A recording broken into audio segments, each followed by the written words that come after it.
Kubor ka Batesi TV. Lawan Rashapi da ka Orange Nissan Lumso po near Fire Brigade Shillong. Ringkat bat ka net foodish.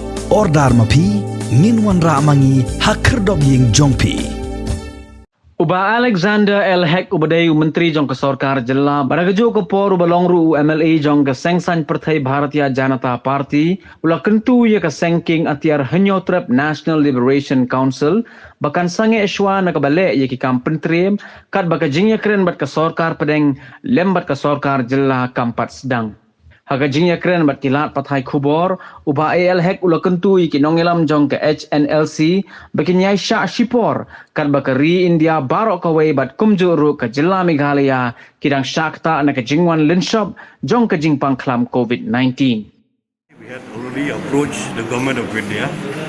Due to the pandemic, we could not come to dialogue between the Hnlc and also the government. So now during the pandemic we cannot do anything. So this is only my request, until unless the dialogue take place, the Hnlc should not have any activities against the public or against the government. That is from the beginning only, that should be shunned violence. If we want to have a peace talk, when the peace can bring the understanding and the mutual among all the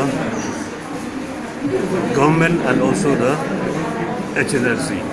So they have to be patient now because of the pandemic. During the pandemic, the center are not ready to meet anybody.